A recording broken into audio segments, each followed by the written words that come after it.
Bentrokan antar warga tewaskan 2 orang.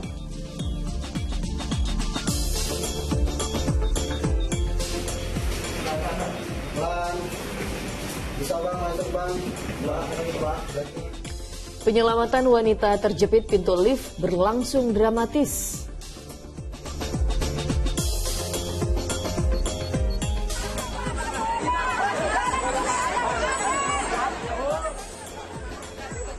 Isak tangis dan evakuasi calon haji kelelahan iringi pelepasan calon jemaah haji.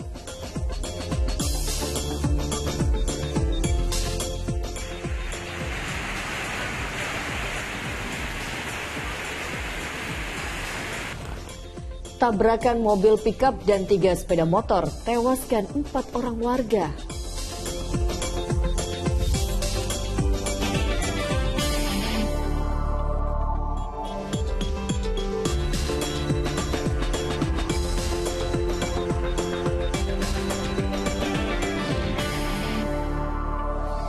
Halo, selamat pagi dan semangat pagi pemirsa. Senang sekali kami dapat kembali menemani Anda pagi hari ini dalam program Fokus Pagi edisi Senin 12 Juni 2023 bersama saya Jimmy Darusman dan saya Pratiwi Kusuma. Seperti biasa dalam 1,5 jam ke depan kami hadir dengan rangkaian informasi dan juga peristiwa terbaru yang berhasil dihimpun tim redaksi kami hingga dini hari tadi. Kita awali informasi yang pertama dari kecelakaan maut yang terjadi di Malang, Jawa Timur, di mana melibatkan 1 mobil pickup dan 3 sepeda motor.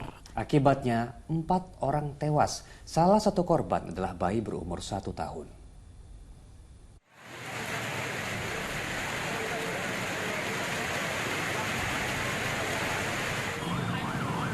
Di bawah guyuran hujan deras, petugas dibantu warga mengevakuasi para korban kecelakaan maut 3 sepeda motor dan sebuah mobil pickup yang terjadi di Jalan Raya Asri Katon Pakis, Kabupaten Malang, Jawa Timur, Minggu petang.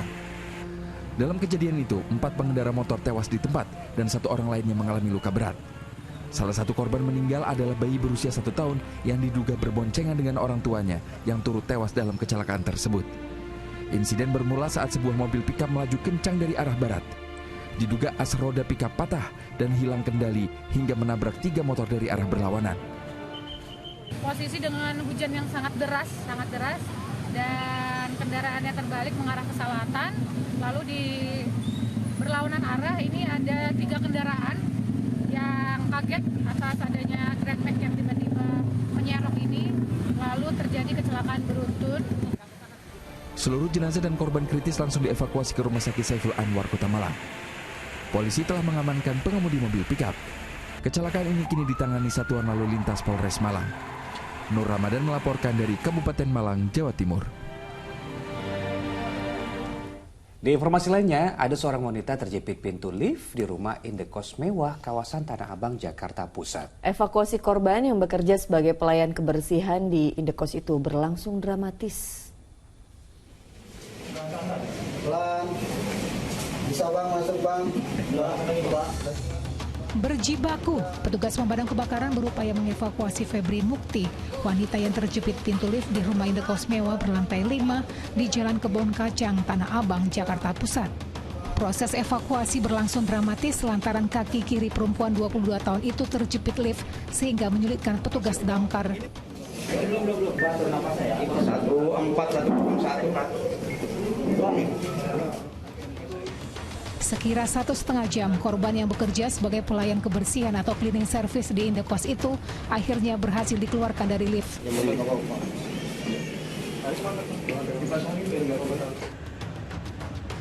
Peristiwa tragis Sabtu sore itu bermula saat korban sedang membersihkan lift bersama 2 orang rekannya di sekitar area lift. Korban tak menyadari terdapat rongga pada pintu lift yang saat itu sedang turun dan membuat kaki korban masuk hingga terjepit. Akibat kejadian itu korban mengalami patah kaki bagian kiri.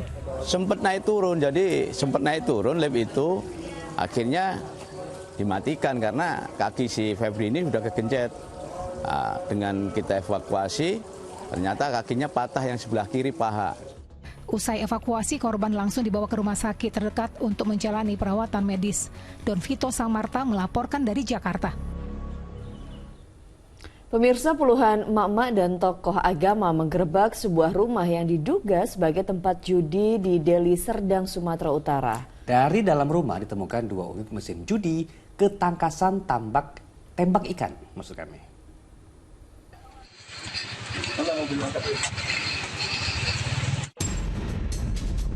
Bersama sejumlah tokoh agama, puluhan ibu rumah tangga ini menggerebek sebuah rumah yang disinyalir dijadikan tempat judi di Desa Bulu Cina, Hamparan Perak, Kabupaten Deli Serdang, Sumatera Utara. Di lokasi tak satu pun pejudi yang dijumpai karena mereka sudah membubarkan diri. Diduga penggerebekan oleh warga itu telah bocor.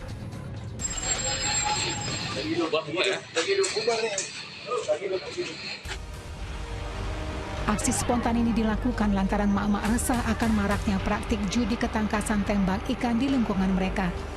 Masyarakat ikut adanya ikan, lalu bersama-sama dengan jamaah mendatangi tempat menjadi ikan, lalu kita angkat ikan itu dan kita antar ke polsek. Warga menyita 2 unit mesin judi tembak ikan dari lokasi dan langsung diserahkan ke polisi.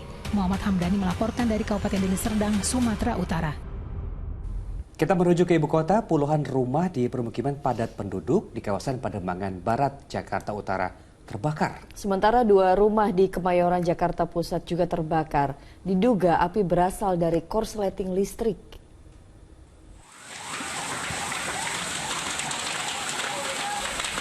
Api berkobar besar membakar puluhan rumah warga di permukiman padat penduduk di Jalan Hidup Baru, Pademangan Barat, Jakarta Utara, Minggu siang. Warga yang berada di sekitar lokasi panik, berusaha mengevakuasi barang berharga mereka. Sebagian dari mereka juga tak kuasa menahan tangis saat mengetahui rumahnya dilalap si jago merah. Menurut keterangan warga, api pertama kali muncul dari rumah penjual nasi goreng. Saat memasak, tiba-tiba gas meledak dan api merambat ke rumah lainnya. Di situ banyak di tempat nasi goreng. Terus setelah dimasak lalu meledak gasnya. Gasnya meledak. Ya. Langsung kebakar, Pak. Langsung terbakar, langsung rembet. Akibat kebakaran ini, jalur perlintasan kereta api Tanjung Priuk Kemayoran dihentikan sementara. Lokomotif yang akan melintas terpaksa dihentikan karena kobaran api masih besar. Iya, kan nunggu selesai dulu. Jadi sempat diberhentikan dulu ya, Pak? Berarti tidak ada perlintasan dulu, Mas? Berarti ini dari arah mana ke mana nih, Mas? Apanya itu? Ini jalurnya, kereta, jalurnya. Yang ke Kemayoran, oh ini dari Priuk ke Kemayoran. Dari Priuk ke Kemayoran berarti belum bisa dilintasi dulu ya?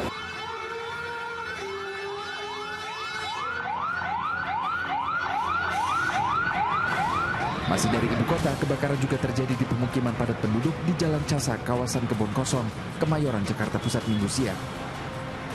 Titik api yang berada di gang sempit membuat warga panik berhamburan keluar rumah menyelamatkan diri dan harta benda mereka. Api diduga dari salah satu rumah warga yang ditinggal pergi pemiliknya. Alhamdulillah tidak ada, hanya kita taksir kurang lebih kerugian sementara, taksiran kerugian itu sekitar 60-100 juta. Nanti kita lakukan pengecekan kembali.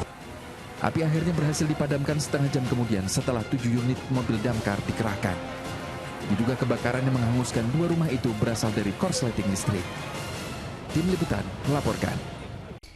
Ya, selamat menunaikan ibadah sholat subuh khususnya bagi Anda warga ibu kota DKI Jakarta dan sekitarnya. Kita lanjut menyimak informasi di pagi hari ini. Pemirsa, sebuah gudang penyimpanan BBM di Medan, Sumatera Utara terbakar hingga memunculkan kobaran api yang begitu besar. Selain gudang, sedikitnya 2 rumah ikut hangus terbakar.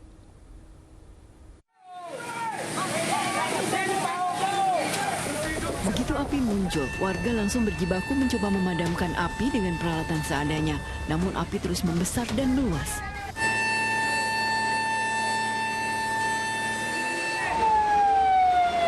Petugas pemadam kebakaran yang kemudian tiba di lokasi langsung mencoba membantu warga memadamkan api yang awalnya membakar gudang penyimpanan bahan bakar minyak BBM di lingkungan 20 Kelurahan Tanjung Mulia Hilir, Kecamatan Medan, Deli, Medan.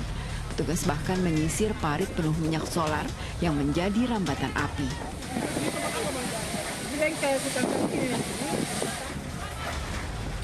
Namun api tak lagi mudah dijinakkan. Sebuah truk pengangkut BBM berikut sejumlah drum isi minyak hangus terbakar. Lebih kurang 9 unit armada yang kami turunkan dan saat ini sedang melaksanakan. Yang terbakar apa nih? Sementara dari yang kita langsung berarti ada gudang dan ada 2 atau lebih rumah warga yang terdampak. Meski api akhirnya bisa dipadamkan, namun sedikitnya 2 rumah dan 1 gudang serta 1 truk pengangkut BBM hangus terbakar. Dugaan sementara api dipicu adanya hubungan pendek arus listrik. Meski tidak ada korban jiwa, namun kerugian akibat kebakaran ditaksir mencapai ratusan juta rupiah.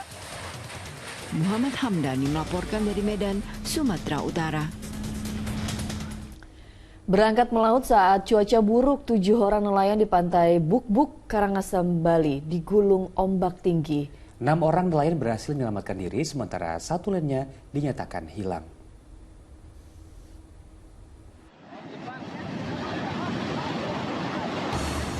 Tim SAR segera melakukan pencarian setelah menerima laporan adanya 1 nelayan hilang digulung ombak di perairan pantai Buk-Buk, Karangasem, Bali pada Minggu pagi. Kejadian bermula saat 7 nelayan hendak menurunkan jukung ke perairan. Namun tiba-tiba ombak besar menerjang hingga para nelayan terseret ke tengah laut. 6 orang nelayan berhasil selamat setelah berenang ke pinggir pantai. Sementara itu 1 orang nelayan masih dinyatakan hilang. Warga dan keluarga korban yang khawatir telah menggelar upacara di pinggir pantai, memohon doa agar korban bisa segera ditemukan. Sementara itu kondisi cuaca dengan terjangan ombak dan gelombang tinggi di tengah laut menjadi kendala tim SAR gabungan dalam melakukan penyisiran di lokasi hilangnya korban. Laksanakan pencarian dengan tim SAR gabungan menurunkan 1 buah rubber boot untuk kondisi di tengah laut untuk alun lumayan tinggi saat 0 sampai 1,5 meter dan ombak di pinggir pantai juga sangat tinggi itu 1 sampai 2,5 meter. Kondisi cuaca buruk disertai dengan angin kencang dan gelombang tinggi yang melanda wilayah perairan Karangasem membuat sebagian besar nelayan kini memilih tidak melaut. Bahkan untuk mencegah perahu jukung rusak diterjang ombak, para nelayan menarik lebih jauh perahu ke daratan dan mengikatnya. Para nelayan memperkirakan gelombang tinggi ini terjadi karena musim angin barat dan akan terjadi hingga sepekan ke depan. Arianto Hutapea melaporkan dari Karangasem, Bali. Sementara di Jawa Barat, wisatawan yang hilang tergulung ombak di Pantai Pasir Putih, Sukabumi ditemukan dalam kondisi sudah tidak bernyawa. Jasad korban terapung di perairan Karangsapi sekitar 2 km dari tempatnya terseret ombak.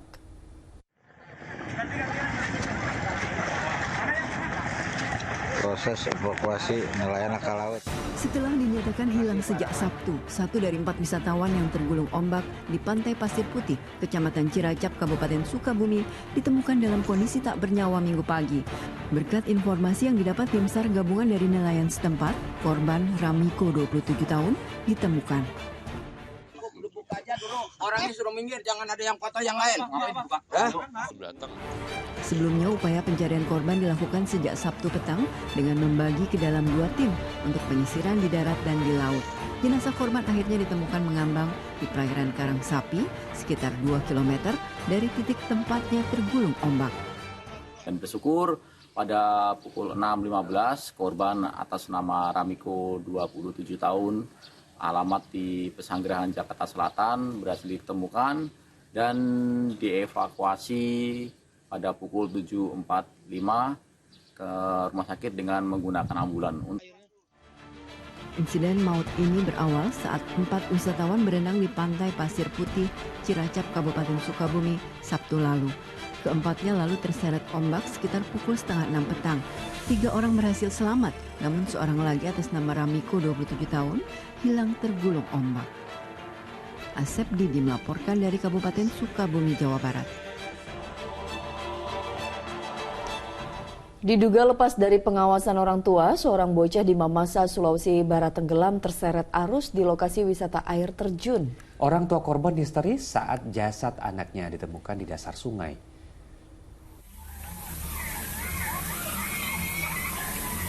Suara tangis histeris orang tua terdengar saat jasad bocah berusia 13 tahun akhirnya ditemukan di lokasi air terjun Sumarorong di Mamasa, Sulawesi Barat Minggu siang.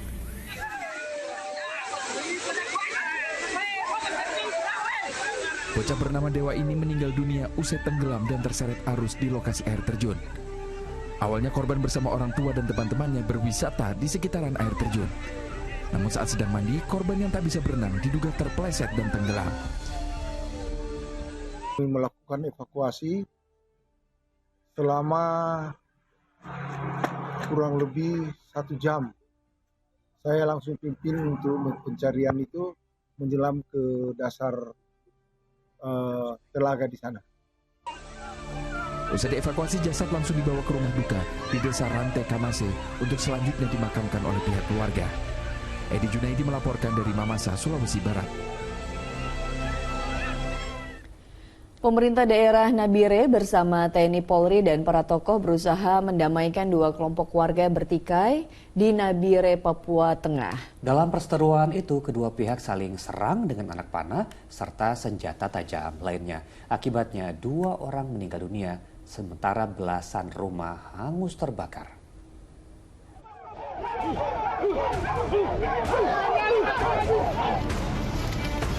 Apa sih? Yang suruh kasih kembali. Kobaran api yang menghanguskan belasan rumah ini menandai bentrokan yang melibatkan 2 kelompok warga di Nabire, Papua Tengah. Kedua pihak saling serang dengan senjata tajam dan anak panah hingga 2 orang diantaranya tewas dan puluhan orang lainnya luka-luka. Warga lainnya yang menjadi korban bentrokan terpaksa mengungsi ke sejumlah tempat aman. Persoalan tapal batas antara wilayah 2 warga berbeda ini diduga menjadi pemicu bentrokan. TNI Polri dan pemerintah setempat tengah berupaya untuk mendamaikan mereka yang terlibat pertikaian pada 8 hingga 10 Juni 2023 itu. Polisi akan menindak tegas para pelaku bentrokan yang menewaskan 2 orang warga tersebut. Akibat konflik tersebut, 2 warga dilaporkan meninggal dunia dan 8 orang luka akibat terkena panah. Serta puluhan rumah warga dibakar. Korban akibat pembakaran tersebut saat ini tengah berada di kantor Koramil Siriwo dan Polsubsektor Siriwo untuk berlindung, dan juga sebagian lainnya mengungsi ke rumah keluarga serta kerabat. Selain tengah menyelidiki kasusnya, polisi juga memperketat pengamanan di TKP hingga keadaan aman terkendali. Igobat Momolin melaporkan dari Nabire, Papua Tengah.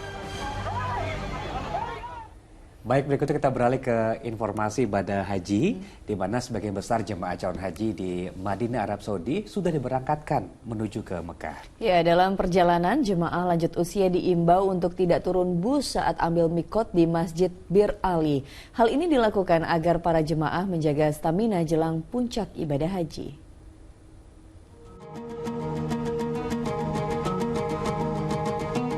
Pemberangkatan jemaah calon haji Indonesia dari Madinah menuju Mekah masih terus berlanjut. Para jemaah lebih dulu singgah di Masjid Bir Ali sebelum menempuh perjalanan menuju Mekah. Di Masjid Bir Ali ini, para jemaah calon haji mengenakan kain ihram, lalu sholat sunnah dan mengucapkan niat umroh wajib. Petugas haji Indonesia juga memberi imbauan kepada jemaah calon haji yang lanjut usia untuk tidak memaksakan diri turun dari bus saat singgah di Masjid Bir Ali.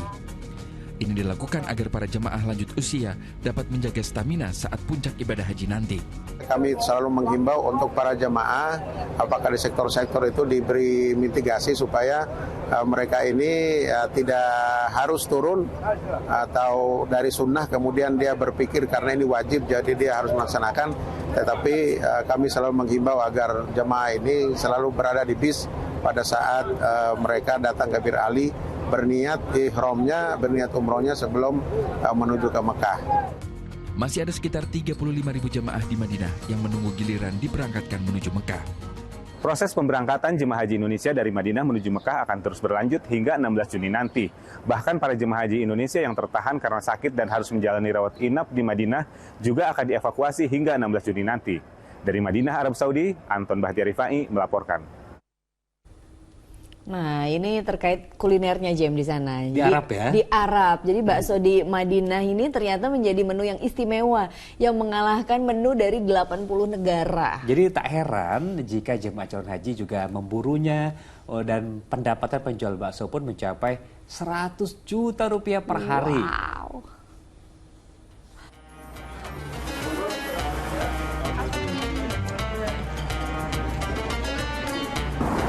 Saat ini saya berada di antara Jabal Uhud dan Masjid Syuhada yang bersejarah dan sering dikunjungi warga Indonesia ketika datang ke sini. Tapi kali ini saya mau datang ke tempat jualan bakso yang baksonya baru saja dinobatkan terenak kedua dari 80 negara dalam festival makanan yang diselenggarakan Universitas Madinah. Ayo. Rumah makan sekitar Jabal Uhud, Madinah ini memang bernama Madinah Asian Restoran. Tapi jangan salah, meski berlabel ASEAN, rumah makan ini khusus menyajikan aneka makanan dan juru masaknya pun orang Indonesia. Rumah makan ini menyuguhkan menu yang akrab dengan lidah orang Indonesia. Di antaranya nasi rames, soto Betawi, rendang, ketoprak, cendol, pisang goreng, dan aneka kuliner Nusantara lainnya. Bakso, salah satu menu yang paling banyak dicari para pelanggan. Seorang juru masak, chef asal Cilacap, Jawa Tengah, Muhammad Umar, meracik menu bakso ini. Bahkan ia mengukir prestasi di Arab Saudi dalam sebuah festival makanan yang diikuti 80 negara di Universitas Madinah. Bakso racikan Umar menjadi menu terenak kedua, sedangkan di urutan pertama, nasi biryani, menu khas India. Jadi berasa kuah dagingnya. Bagaimana Bapak berusaha menjaga cita rasa agar ini Indonesia banget begitu Pak? Selalu on time masalah bumbu, rempah-rempahnya. Ini pembelinya berapa banyak Pak di sini untuk bakso ini? Sampai 400-500 porsi orang.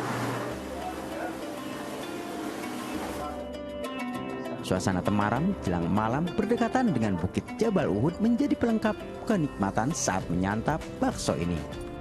Ini luar biasa bisa makan bakso di tengah suasana Jabal Uhud yang sangat bersejarah itu. Ada Masjid Syuhada dan juga berdekatan dengan makam Sayyidina Hamzah. Setiap hari 400 mangkuk bakso ludes terjual. Biasanya jemaah calon haji atau umrah serta warga lokal menjadi pelanggan setia. Tak heran dalam sehari rumah makan ini meraup pendapatan hingga 100 juta rupiah. Bahkan Umar segera memperluas usaha kulinernya dengan membuka cabang di dekat Masjid Nabawi. Dari Madinah, Arab Saudi, Anton Bakhtiar Rifai melaporkan.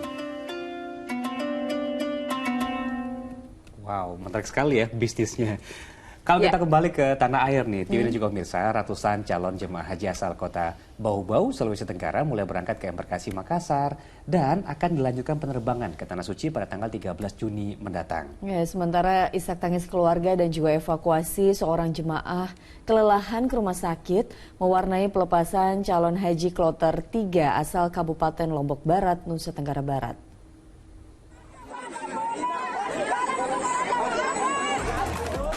Isak tangis mengiringi pelepasan calon haji asal Kabupaten Lombok Barat di bencinya kantor bupati setempat Sabtu petang menuju asrama haji. Meski telah ditertibkan, sejumlah keluarga pengantar tetap saja berkerumun, bahkan mereka rela berdesakan. Sejumlah calon haji keletihan hingga memaksa petugas mengevakuasinya ke rumah sakit lantaran mengeluh pusing dan mual. Evaluasi dibawa ke rumah sakit kalau memungkinkan, ada izin dokter diberangkatkan karena besok malam terbangnya, masih ada waktu untuk dirawat. Apa tadi keluhannya itu? Ya. Apa keluhan jamaah yang tadi? Pusing dan ada menggigil.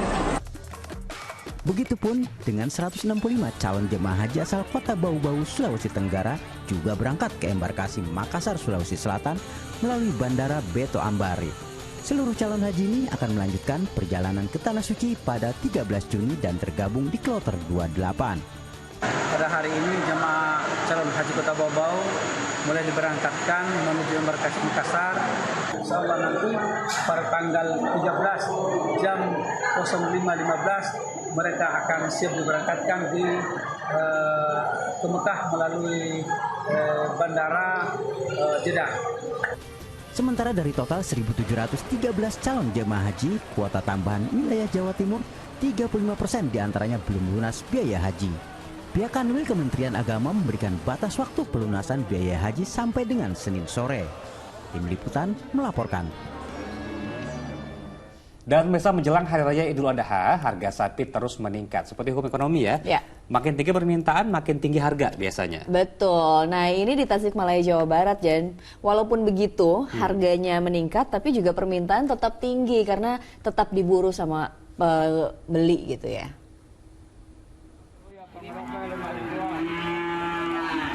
Kebutuhan akan hewan kurban semakin terasa menjelang Hari Raya Idul Adha. Penjualan hewan kurban seperti sapi semakin meningkat di pasar hewan di Tasikmalaya, Jawa Barat. Jika biasanya hanya 200 ekor, kini sudah mencapai 400 ekor. Diprediksi menjelang Idul Adha bisa mencapai 600 ekor. Sementara harga sapi juga semakin meningkat. Masih standar normal. Tapi sudah ada kenaikan, Pak Haji? Ada kenaikan. Berapa, Pak Haji, per ekornya? Per ekornya per minggu itu rata-rata minggu kemarin sama minggu ini sejutaan. Penjualan hewan kurban di Kabupaten Bandung, Jawa Barat juga meningkat. Seperti peternak hewan kurban di kawasan Parongpong. Dalam beberapa hari terakhir, kandang ternak tak pernah sepi dari pembeli, baik yang datang langsung maupun yang sudah pesan lewat media sosial. Dalam sehari, pesanan melalui media sosial rata-rata di atas 20 ekor domba. Untuk melayani pelanggan yang jauh seperti dari Jabodetabek, Jawa Tengah, dan Jawa Timur, minimal pembelian domba 15 ekor gratis ongkos kirim. Untuk harga domba kurban pada tahun ini mengalami kenaikan rata-rata antara 300 hingga 500 ribu rupiah per ekor. Dengan harga jual rata-rata per ekor mulai dari 2.500.000 rupiah hingga 6.500.000 rupiah. Kalau sekarang lebih enak online. Kita kan kalau misalkan offline dari contohnya 5 tahun ke belakang kita jualan offline. Yang beli itu masih daerah-daerah Bandung. Kalau sekarang berkat media sosial, alhamdulillah si pembeli sampai keluar pulau juga udah ada yang pesan. Di Surabaya, Jawa Timur, menjelang Hari Raya Idul Adha, persiapan penyediaan hewan kurban terus dilakukan perusahaan daerah Rumah Potong Hewan Surabaya. Puluhan hewan kurban mulai berdatangan. Guna mencegah terjangkitnya virus pada hewan kurban, pengecekan kesehatan secara rutin dilakukan oleh petugas. Tim Liputan melaporkan. Dari informasi lainnya, warga desa Tawalian Timur, Mamasa, Sulawesi Barat dihebohkan dengan ratusan ekor burung yang mati mendadak. Nah, burung-burung tersebut ditemukan bergelimpangan di jalan raya hingga permukiman warga. Fenomena ratusan burung mati mendadak di Mamasa, Sulbar mengundang perhatian warga. Pemerintah setempat pun langsung turun tangan setelah kasus ini viral di media sosial. Namun setelah melakukan pengecekan di lokasi diduga penyebab kematian burung-burung itu karena dibunuh oleh beberapa anak kecil yang iseng. Fenomena ini guys. Itu barang kesengajaan. Jadi kemungkinan ada anak-anak yang iseng-iseng sehingga dia tanpa sadar ya dia membunuh begitu banyak burung yang ada di sana, Pak. Dan gudang kopi ternyata di situ burung itu bersarang, luar biasa banyaknya, Pak. Pemirsa, seorang nenek nekat melawan penjamret yang hendak merampas kalungnya. Kami hadirkan informasi lengkapnya usai jeda. Tetap bersama kami di Fokus Pagi.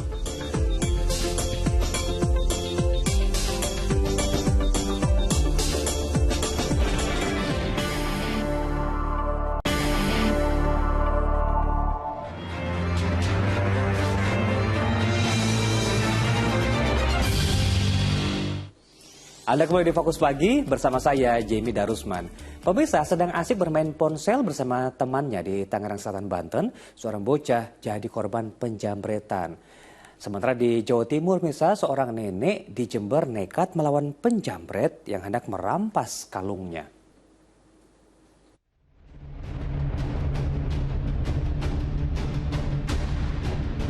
Kamera pengawas merekam saat Sudarsono kabur dengan mengendarai motor usai menjamret kalung milik seorang wanita lansia di Desa Balung Kulon, Jember, Jawa Timur seminggu yang lalu. Sukses menjalankan aksinya, pada Minggu siang pemuda berusia 27 tahun itu kembali beraksi dengan merampas kalung milik nenek berusia 65 tahun. Namun aksinya kali ini tak berlangsung mulus. Ia ditangkap massa karena terjatuh dari atas motor. Berikutnya pelaku berawal dengan keberanian sang nenek yang nekat melawan saat kalungnya ditarik pelaku. Nenek berteriak minta tolong sehingga warga berdatangan. Meski sempat terjatuh akibat ditarik oleh pelaku, namun korban selamat dan tak menderita luka serius. Atas perbuatannya, pelaku hingga kini masih mendekam di sel tahanan Mapolsek Balung dan terancam hukuman 7 tahun penjara. Modus si pelaku ini dengan pura-pura bertanya, kemudian mengawasi di sekitar, dan mempunyai kesempatan langsung menarik kalung daripada ibu-ibu itu. Dan saat itu ibu-ibu tersebut melawan. Akhirnya terjadi tarik-menarik dan saat itu didatengin oleh banyak massa dan ditangkap oleh massa.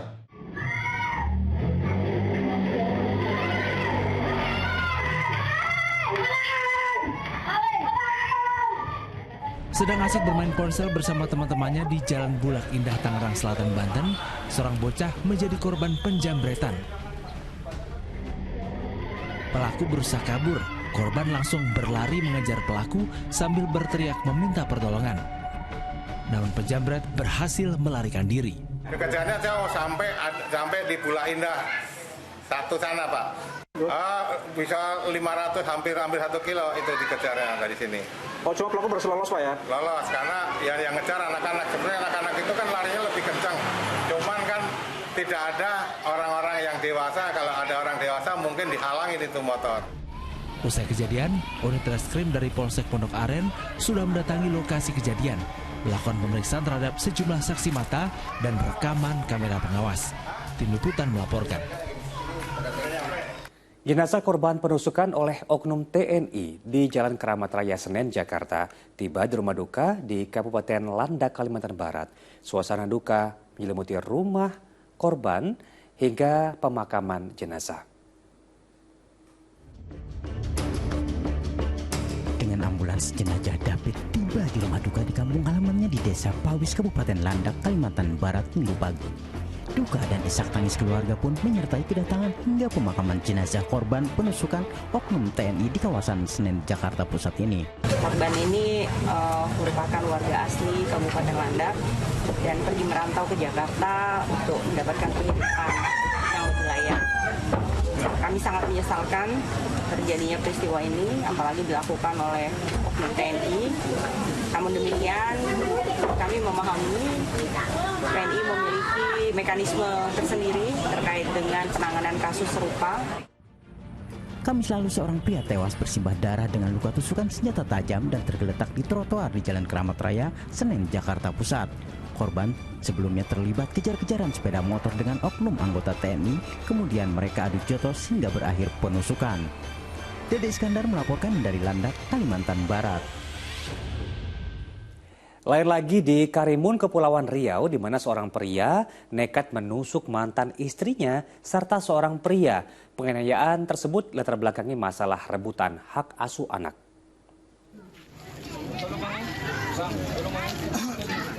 Pria berusia 29 tahun ini tak berkutik saat dibekuk oleh Satreskrim Polres Karimun di kawasan Batu Lipai, Karimun, Kepulauan Riau, Sabtu sore.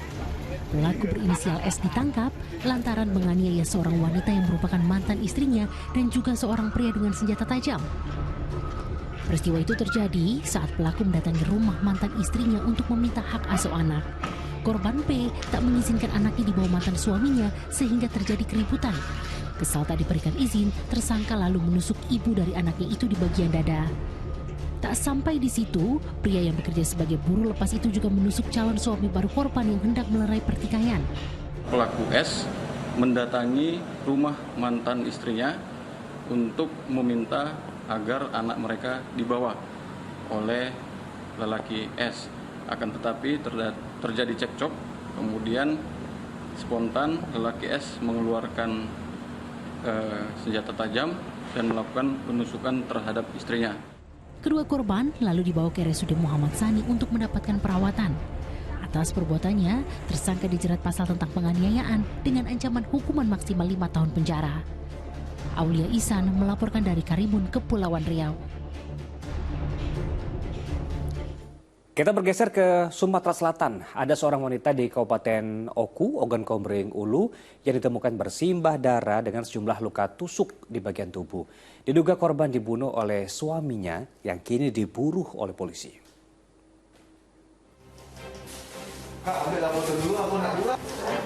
Jasad wanita berinisial SR yang berada di RSUD Ibnu Sutowo, Batu Raja, Kabupaten Ogan Komering Ulu, Sumatera Selatan ini diduga adalah korban pembunuhan. Dari hasil penyelidikan, korban tewas akibat titikan dengan senjata tajam karena terdapat 5 luka tusuk. Tubuh wanita berusia 35 tahun itu ditemukan bersimbah darah di ruang tamu rumahnya di Jalan Camar 3 Ogan Komering Ulu pada Sabtu dini hari. Polisi menduga pelaku pembunuhan adalah suami korban yang menghilang usai peristiwa sadis itu. Dugaan sementara motifnya karena terduga pelaku mencurigai istrinya selingkuh. Kemarahan pria berusia 45 tahun itu semakin memuncak kala korban tak memberikan kata sandi akun media sosial miliknya. Jadi saat ini tim kami sedang melakukan pengejaran terhadap terduga tersangka, mana yang kita duga di sini adalah suami dari korban. Penyelidikan sementara apa penyebab ini? Sementara diduga sebagai motifnya adalah rasa cemburu. Usai diotopsi, jasad korban langsung diserahkan ke pihak keluarga untuk dimakamkan. Dedi Irwansah melaporkan dari Kabupaten Ogan Komering Ulu, Sumatera Selatan. Kita beralih ke informasi lain, temuan berangkas narkoba yang disimpan di lingkungan kampus di kota Makassar diungkap polisi. 6 orang telah ditetapkan sebagai tersangka.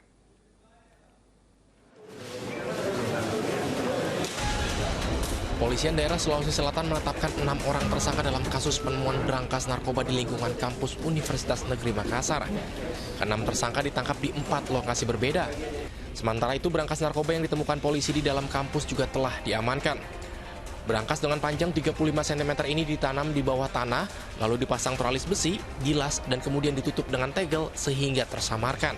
Kasus temuan berangkas narkoba ini merupakan jaringan lintas negara yang dikendalikan oleh 2 narapidana yang mendekam di 2 lapas berbeda, yakni lapas yang berada di Kabupaten Jeneponto serta di Kabupaten Bone, Sulawesi Selatan.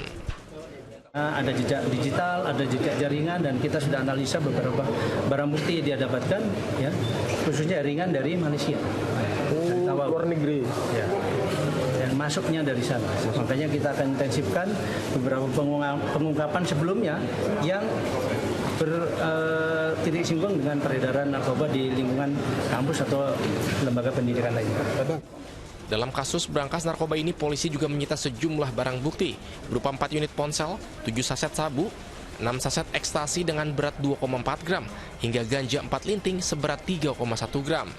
Pengungkapan kasus ini juga sekaligus meluruskan temuan tempat penyimpanan narkoba yang diungkap polisi adalah berangkas, bukan bunker narkoba. Raisa Habu melaporkan dari Makassar, Sulawesi Selatan.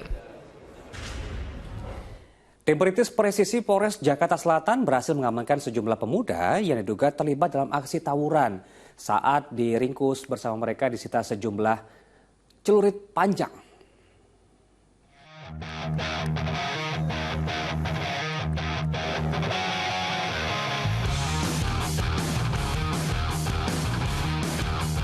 Tim Perintis Presisi Polres Metro Jakarta Selatan memeriksa 2 pemuda yang diamankan warga di kawasan Pejaten, Jakarta Selatan.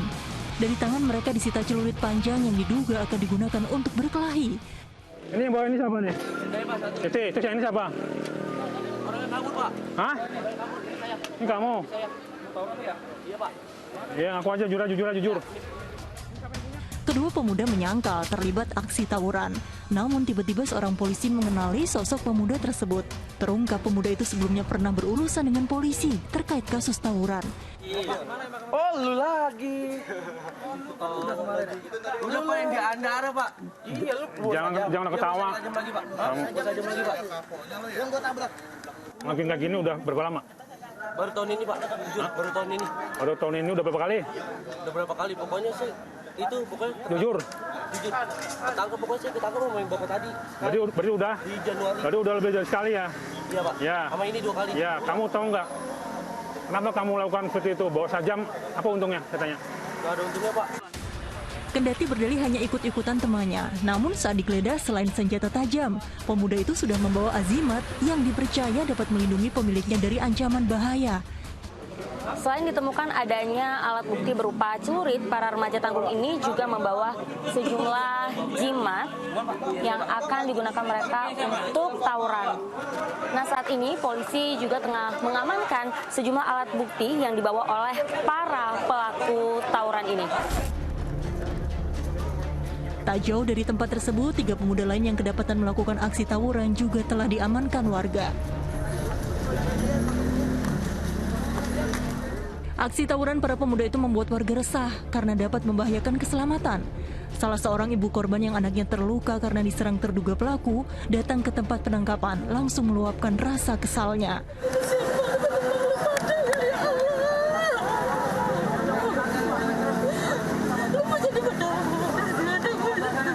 Pemuda-pemuda itu bersama barang bukti berupa senjata tajam kemudian dibawa ke Polsek Metro Pasar Minggu untuk menjalani pemeriksaan. Pemirsa, saat ini kami sedang berada di kawasan Pasar Minggu. Tadi setibanya di tempat ini polisi menemukan sejumlah remaja tanggung yang diduga akan melakukan aksi tawuran. Mereka ditemukan membawa senjata tajam. Lalu kita menemukan 2 anak pemuda yang sudah diamankan oleh warga ya. Dua pemuda tersebut ya mereka diduga melakukan aksi ya tawuran karena membawa senjata tajam ya. Sudah jelas mereka akan melakukan aksi tawuran karena tadi sudah jelas kita interogasi. Mereka yang kedapatan membawa senjata tajam dapat dikenakan undang-undang darurat yang ancaman sanksinya maksimal 10 tahun penjara. Auriga Agustina dan Imam Rohman melaporkan dari Jakarta.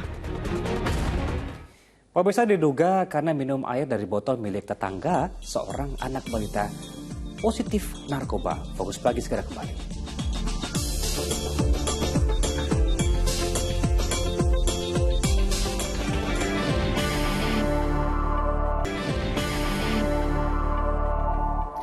Anda kembali menyaksikan Fokus Pagi bersama saya Pratiwi Kusuma. Pemirsa, seorang balita berusia 3 tahun di Samarinda, Kalimantan Timur terdeteksi positif narkoba setelah dilakukan tes urin. Orang tua sang balita meyakini buah hatinya positif sabu-sabu diduga setelah minum air dari botol milik tetangganya. Bocah laki-laki berusia 3 tahun di Samarinda, Kalimantan Timur harus mendapatkan pemantauan tim dokter setelah positif sabu-sabu. Temuan dari dokter ini setelah orang tua korban mengaku sang buah hati tidak tidur selama 2 hari, berkeringat dingin, dan menolak diberi makan dan minum. Orang tua kemudian membawa bocah ke rumah sakit Atma Husada. Hasil tes urin pun mengejutkan. Dalam tubuh sang bocah ditemukan kandungan zat narkotika. Orang tua bocah menduga zat sabu-sabu yang ada di tubuh buah hatinya berasal dari botol air minum tetangganya yang diduga baru saja digunakan untuk mengisap sabu-sabu. Kebetulan anak saya haus, minta minum. Dan tuan rumah mengasih botol aqua yang isinya sudah setengah airnya. Setelah pulang dari situ, anak saya tidak mengkonsumsi apa lagi. Tapi kok sudah jam 9 malam sampai jam 12 malam kok anak saya belum tidur. Keringatan dan juga tidak mau makan, dan dia bergadang sampai pagi. Jadi sampai pagi itu dia tuh ngoceh-ngoceh aja, gak mau makan, gak mau minum. Pemilik botol air mineral yang berisikan sabu-sabu, seorang wanita yang merupakan tetangga ibu korban, akhirnya oleh polisi dijadikan tersangka.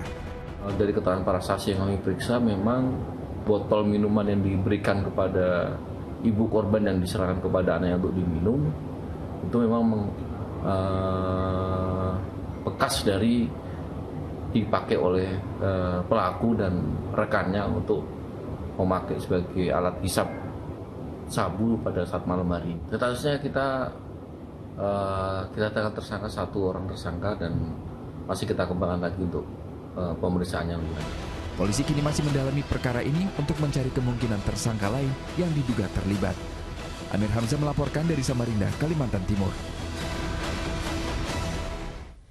Seorang pencuri motor menjadi bulan-bulanan warga di wilayah Pondok Kelapa, Jakarta Timur saat polisi mengevakuasinya. Seorang pemuda diamankan anggota polisi dan warga di rumah kontrakannya di Jalan Kampung Baru, Pondok Kelapa, Durensawit, Jakarta Timur. Ia diduga mencuri sepeda motor milik warga yang parkir di depan rumah. Usai diperiksa polisi, pelaku dievakuasi dari rumah kontrakannya. Warga yang geram dengan aksi pencurian langsung menyerang pelaku. Beberapa anggota polisi dan warga lainnya berusaha melerai aksi main hakim sendiri. Peristiwa pencurian berawal saat kakak korban berniat untuk meminjam sepeda motor. Tiba-tiba motor sudah hilang di depan rumah. Korban mendapat informasi warga yang sempat melihat bahwa motor korban dibawa oleh pelaku. Saat itu korban, warga dan anggota polisi langsung mendatangi rumah kontrakan pemuda yang merupakan warga baru pindah dan mengontrak. Tersangka mengambil motor dan kabur, motornya diumpetin, dan orang tersangkanya ini kabur di sini milik-milik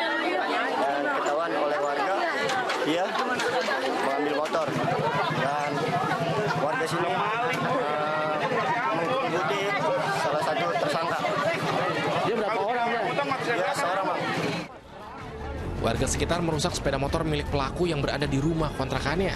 Kasus pencurian ini ditangani Polsek Durensawit, Jakarta Timur. Johan Teruna melaporkan dari Jakarta.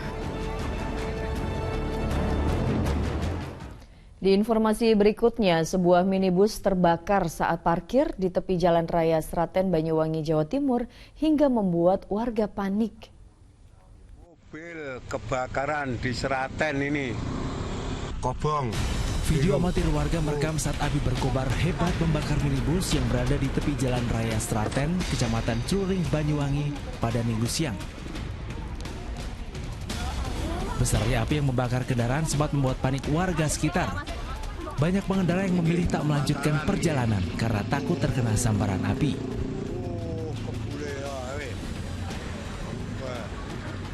Api yang membumbung juga sempat membakar kabel listrik bertegangan tinggi yang ada di tepi jalan raya. Warga sekitar yang berada di lokasi berupaya memadamkan api dengan pasir, namun upaya ini sia-sia. Tim pemadam akhirnya tiba di lokasi dan berhasil memadamkan api dengan mengerahkan 2 unit kendaraan damkar. Hingga saat ini pemilik kendaraan tersebut tak diketahui keberadaannya dan belum melaporkan peristiwa yang menimpanya kepada pihak kepolisian.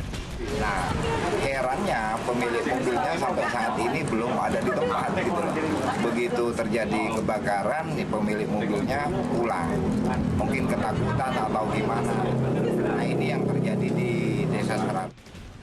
Hingga Minggu sore, bangkai kendaraan yang terbakar masih berada di tepi jalan raya. Akibat terbakarnya kendaraan ini, kerugian ditaksir mencapai belasan juta rupiah. Taufik Ferdiansyah melaporkan dari Banyuwangi, Jawa Timur. Dari informasi lainnya pemirsa, diduga karena minimnya pasokan, harga sejumlah kebutuhan bahan pokok di beberapa daerah mengalami kenaikan. Harga kebutuhan bahan pokok di pasar tradisional Kabupaten Pandeglang, Banten merangkak naik jelang Hari Raya Idul Adha tahun 2023. Harga bawang merah dan bawang putih yang sebelumnya dijual Rp32.000 kini menjadi Rp40.000 per kilogram. Sementara itu harga tomat naik menjadi Rp14.000 dari yang sebelumnya Rp10.000 per kilogram. Kenaikan harga ini diduga karena cuaca kemarau berkepanjangan di wilayah pemasok sehingga menyebabkan pasokan berkurang ke pasaran.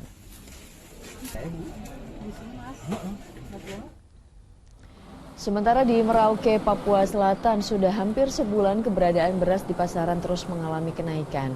Beberapa jenis beras mengalami kenaikan Rp1.000 hingga Rp2.000.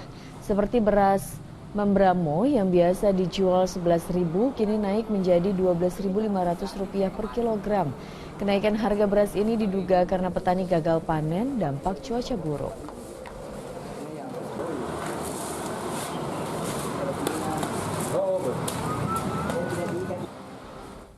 Pemirsa, paguyuban keluarga besar Brimob dari berbagai daerah menggelar pertemuan para purnawirawan Brimob Polri di Yogyakarta. Sarasehan yang bertema penelusuran nilai perjuangan Polisi Istimewa ini selain untuk menggali perjuangan Polri, juga menjadi salah satu rangkaian ulang tahun PKBB pada 21 Agustus mendatang. Para purnawirawan Polri menggelar sarasehan di salah satu hotel di Jalan Solo, Yogyakarta pada Minggu siang. Sarasehan yang bertemakan penelusuran nilai perjuangan Polisi Istimewa ini, selain untuk menggali perjuangan Polri, juga salah satu wujud penghargaan terhadap polisi pejuang yang rela berkorban untuk membela negara Indonesia, serta menjadi rangkaian ulang tahun PKBB yang akan digelar pada 21 Agustus di Yogyakarta mendatang. Ini adalah sebagai wujud kehormatan dan juga sekaligus penghargaan kepada para pendahulu kita, yaitu polisi istimewa yang telah rela berkorban untuk membela negara kita, negara kesatuan Republik Indonesia. Selain mengundang sejumlah anggota paguyuban, sarasehan juga menghadirkan beberapa ahli sejarah dan pengamat dari UGM, serta 2 perwakilan dari ahli waris keluarga besar pejuang yang telah gugur saat pertempuran di Yogyakarta pada tahun 1945 silam. Jadi berbicara polisi istimewa itu adalah cikal bakal kepolisian negara Republik Indonesia sekarang yang sebelumnya terus berjuang sebagai Polri pejuang dan Polri profesional. Tamu undangan menyaksikan pemutaran dokumentasi tentang bakti sosial PKBB di berbagai daerah. Sarasehan ini merupakan wujud penghormatan sekaligus penghargaan kepada pendahulu kita, yakni polisi istimewa, yang telah rela berkorban membela negara kesatuan Republik Indonesia. Wahyu Diono melaporkan dari Sleman, Yogyakarta.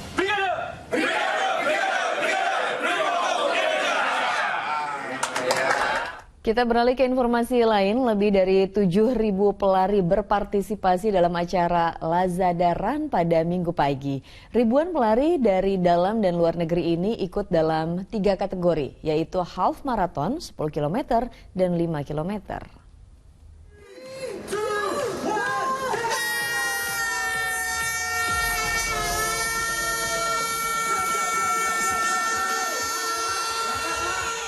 Ajang olahraga Lazada Run digelar di 6 negara Asia Tenggara, yakni Indonesia, Thailand, Vietnam, Filipina, Malaysia, dan Singapura.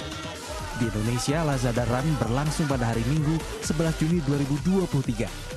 Ada lebih dari 7.000 pelari yang ikut menyukseskan acara lari Lazada Run Indonesia dengan 3 kategori. Kategori pertama dengan jarak 21 km atau half marathon dimulai pada pukul 5:30 pagi.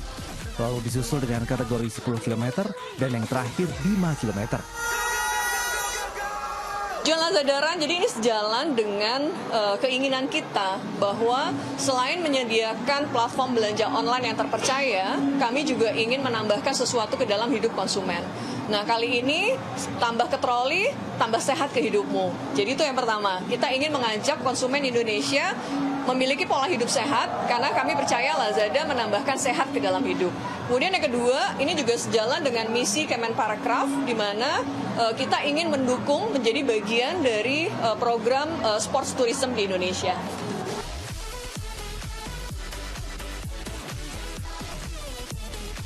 Ada 18 pemenang dari ketiga kategori yang mendapatkan hadiah uang tunai juga trofi.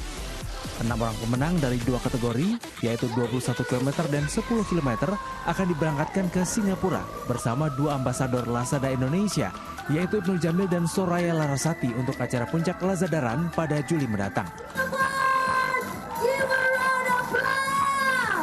Tentunya senang banget bisa join di Lazada Run Indonesia yang pertama kali di Indonesia di 2023. Sangat senang banget bisa juga berkompetisi dengan orang Kenya dan bisa dapat tiket ke Singapura. Target ya mudah-mudahan lebih baik dari Lazada di Indonesia dan di Singapura. Rezeki-rezeki kita bisa podium lagi, syukur-syukur. Amin.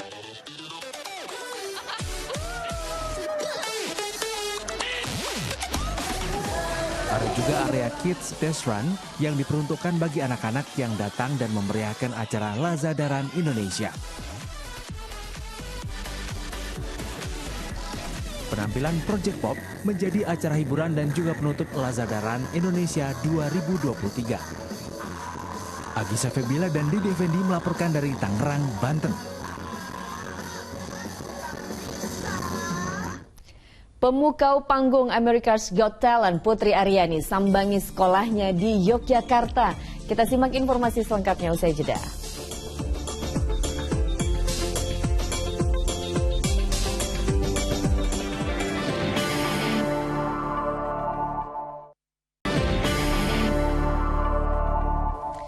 Anda kembali menyaksikan Fokus Pagi bersama saya Pratiwi Kusuma. Dan saya Jimmy Darusman. Kita lanjut nyimak informasi di pagi hari ini. 2 toko yang terdiri dari rumah makan dan juga toko kelontong di Kudus, Jawa Tengah, Sabtu pagi hangus terbakar. Api diduga dipicu ledakan tabung gas LPG yang bocor. Rumah makan Padang, Lorambetan, tulung. Kebakaran 2 bangunan di Jalan Patimura, Desa Jatiwetan, Kecamatan Jati, Kabupaten Kudus Minggu pagi awalnya ditandai munculnya kepulan asap hitam ke udara. Warga pun panik, terlebih saat api terus berkobar dari sela-sela bangunan yang terbakar. Seorang ibu menangis kebingungan.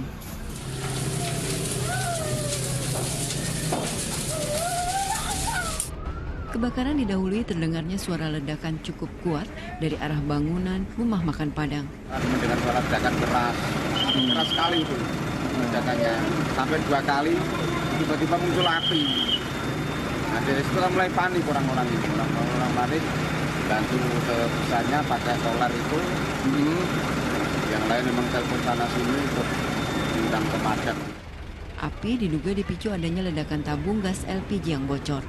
Mau ganti tabung yang baru, mau diganti dengan yang baru. kemudian apinya menjalar. Itu membakar satu bangunan ini atau gimana? Iya. Ada apa aja sini Pak? Iya, warung Padang sama toko sembako itu. Api akhirnya bisa dipadamkan setelah 4 mobil beserta petugas pemadam kebakaran berjibaku memadamkan api. Selain menghanguskan 2 bangunan, insiden ini juga menyebabkan seorang karyawan rumah makan Padang terluka bakar pada tangan. Arif Nur melaporkan dari Kudus, Jawa Tengah. Kita beralih ke informasi lain, pemirsa. Kunjungi sejumlah daerah, bakal calon presiden menemui relawan pendukung dan juga para simpatisannya. Ya, ini Ganjar Pranowo bersafari politik ke Kota Medan, Sumatera Utara.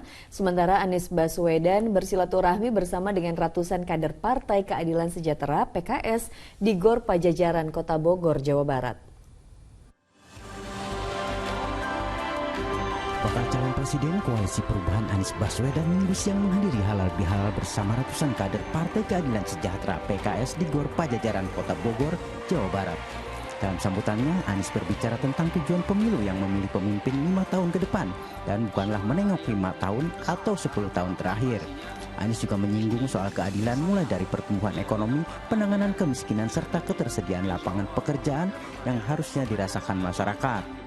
Kami yakin bahwa dan kami berharap bahwa pemilu besok berjalan dengan baik, lancar, dan kita melihat ini adalah kesempatan bagi seluruh rakyat untuk mengungkapkan aspirasinya, menentukan arah perjalanan bangsa ke depan. Kedatangan Ganjar Pranowo di Bandara Kuala Namu mendapat sambutan masyarakat dan simpatisan. Mereka juga memberikan kain ulos khas Sumatera Utara kepada baca pres PDIP ini sebagai tanda selamat datang. Salah satu agenda di Sumatera Utara, Ganjar bertemu dengan para relawan dan simpatisan di sejumlah posko pemenangan. Ganjar Pranowo juga berkunjung ke sebuah pondok pesantren ternama di wilayah ini. Sewaktu beliau dan alhamdulillah di desa Selatan, ternyata surprise saja saya karena yang hadir tidak hanya para santri tapi juga tokoh agama, tokoh adat di sini. Bahkan saya dikasih ulos tadi. Ulosnya ulos apa tadi Bu ya? Itu ulos rajanya ulos katanya. Sementara di Jakarta, perkumpulan pedagang di Pasar Minggu mendeklarasikan dukungannya untuk baca pres Prabowo Subianto. Dukungan dari kaum mama, pemilih pemula, serta Persatuan Pedagang Pasar Minggu di bawah organisasi relawan Jaringan Merah Putih 08 digelar dalam acara Halal Bihalal. Tim Liputan melaporkan. Sementara di lain tempat, Ketua DPP PDIP Puan Maharani memastikan pihaknya bersama Ketua Umum Partai Demokrat AHY Agus Harimurti Yudhoyono segera membahas peluang koalisi jelang pemilu 2024. Nah, ini sementara pada Minggu sore kemarin Sekjen PDIP dan juga Partai Demokrat melakukan pertemuan di sebuah rumah makan di kawasan Blok M Jakarta Selatan. Pertemuan Sekjen PDIP dan Partai Demokrat di sebuah rumah makan di kawasan Blok M Jakarta Selatan. Sekjen PDIP Hasto Kristianto dan Sekjen Partai Demokrat Tengku Rifki tampak dalam foto yang dibagikan pada awak media. Juru bicara Partai Demokrat Herzaki Mahendra Putra membenarkan pertemuan ini dalam rangka membicarakan pendahuluan tindak lanjuti pertemuan Puan Maharani dan Agus Harimurti Yudhoyono ke depan. Betul, termasuk membahas rencana kemungkinan kerjasama kedua partai dan juga untuk menyesuaikan jadwal nantinya. Kami, Bang Tengku Rifki, bertemu dengan Mas Hasto, Sekjen PDIP yang didampingi juga oleh Mas Utut, Ketua Fraksi PDIP di DPR RI. Ya, mereka ngobrol santai, ya, makan ayam bareng. Yang dibahas itu tentu saja menindaklanjuti tawaran dari Mbak Puan, Mas Hasto, ya, mengenai kemungkinan dialog atau diskusi antara Mbak Puan dan Mas AHY. Dan Ketua DPP PDIP Puan Maharani juga memastikan pihaknya segera bertemu dengan Ketum PD Partai Demokrat Agus Harimurti Yudhoyono. Pertemuannya itu sedianya untuk membahas peluang koalisi jelang pemilu 2024, termasuk pembahasan bakal cawapres yang akan mendampingi baca pres Ganjar Pranowo menyusul mencuatnya sejumlah nama dari beberapa petinggi parpol, ormas besar, dan tokoh masyarakat. Ya dari nama-nama semua yang waktu itu saya sampaikan, saya sebutkan, semuanya masuk kriteria untuk menjadi capresnya PDI Perjuangan. Tentu saja mempunyai kelebihan masing-masing yang mana ya sampai saat ini masih kami cermati. Kita beralih ke informasi lain. Ini bersama dengan sang ayah, Putri Aryani menyambangi sekolahnya di Kasihan, Bantul, daerah istimewa Yogyakarta, pasca penampilannya yang memukau panggung America's Got Talent. Ya, gadis multi talenta tersebut menceritakan alasannya menyanyikan lagu yang membuat ia mendapatkan Golden Buzzer dari para juri.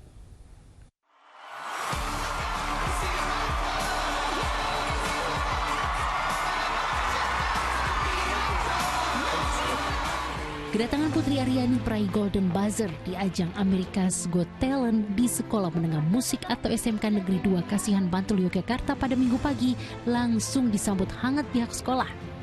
Di sekolah inilah perempuan 17 tahun itu mengenyam pendidikan. Ia menceritakan pengalamannya saat mengikuti audisi America's Got Talent dengan membawakan lagu hasil ciptaan sendiri yang berjudul Loneliness.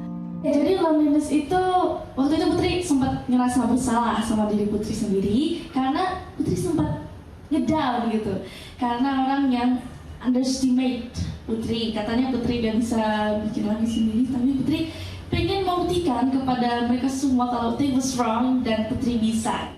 Orang tua Putri bangga atas prestasi yang diraih anak kesayangannya itu di tengah keterbatasan fisik yang dimilikinya. Dia sudah mempunyai passion dia sendiri, yaitu dia selalu bilang bahwa musik is my life. Jadi kami sebagai orang tua hanya bisa mengarahkan dan ya membimbing Putri kemana dia mau jalan, memberikan fasilitas yang terbaik buat Putri.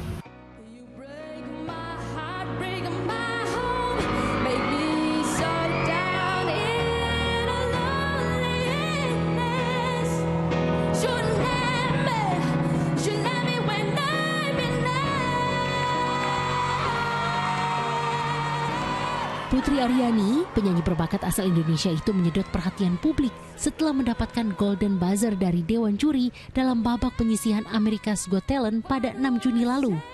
Kini, Putri terus berlatih keras dan mematangkan persiapan untuk mengikuti babak audisi selanjutnya yang dilaksanakan bulan Agustus mendatang.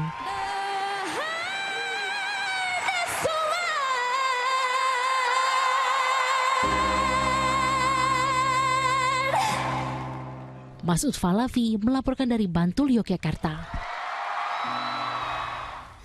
Kita beralih ke informasi lain, pemirsa, dari lapangan hijau. PSS Sleman harus takluk 0-1 saat menjamu Borneo FC Samarinda dalam sebuah laga uji coba.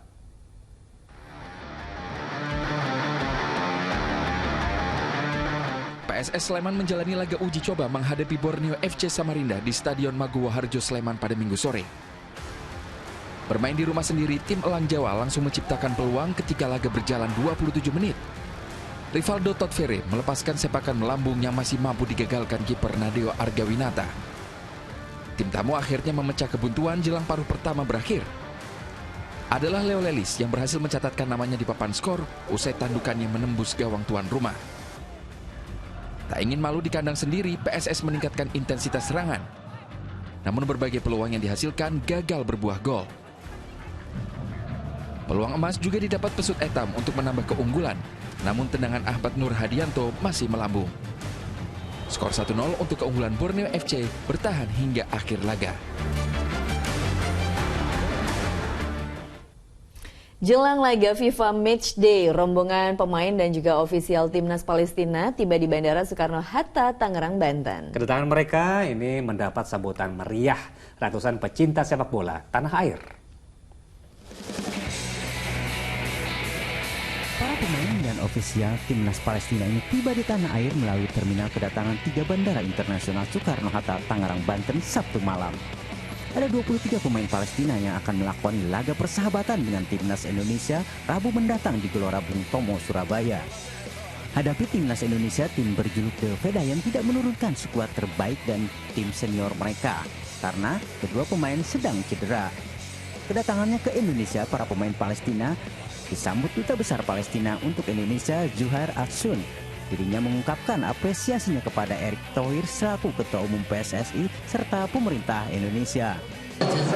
By Indonesian government, we appreciate it and thanks for the government of Indonesia, for the Minister of Sport, my brother Mr. Erick Thohir, for his kind support and efforts he have done for us to see the Palestinian team today in Indonesia. I'm very happy to come in Indonesia play football. I love people Indonesia. Thank you all the people Indonesia. Sementara ribuan orang di Surabaya memadati halaman Balai Kota Surabaya menyambut pemain timnas Indonesia dengan timnas Palestina. Melihat antusiasme acara Meet and Greet, Wali Kota Surabaya memastikan tiket pertandingan FIFA Matchday antara timnas Indonesia melawan Palestina habis terjual. Tim Liputan melaporkan. Ya, dari informasi yang menginspirasi ini, Jem, bahwa siapa sangka kalau ternyata batu koral itu dapat menghasilkan pundi-pundi cuan. Batu koral tuh yang kecil-kecil gini ya. Betul banget. Nah, lewat tangan terampil seorang Wildan Abimanyu, mahasiswa asal kota Solo, batu yang tampak tak berharga dilukis menjadi kreasi souvenir yang unik dan lucu-lucu. Nah, inilah berani berubah, lukis batu jadi souvenir lucu.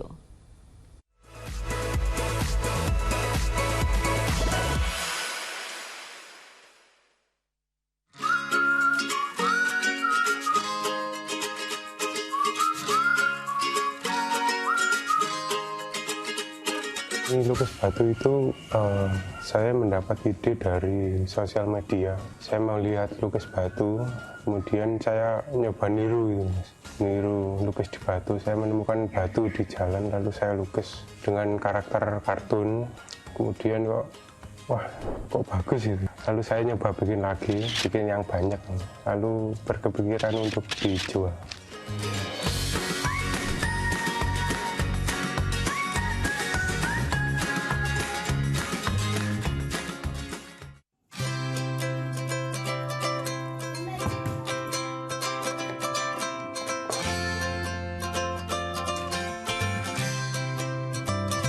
Masih mahasiswa, saya juga dulu bekerja sampingan sebagai muralis, ya mural di tembok itu, di dinding. Alasan ya mungkin untuk ketambahan penghasilan. Saya awalnya senang menggambar, melukis, lalu saya coba menuangkan hasil lukisan untuk di media, berbagai macam media, ya. Contohnya seperti batu gitu. Usaha ini awalnya hanya iseng-iseng, ternyata dapat menghasilkan uang. Yang terpenting dari usaha ini adalah tetap semangat, terus berkarya, dan berani berubah.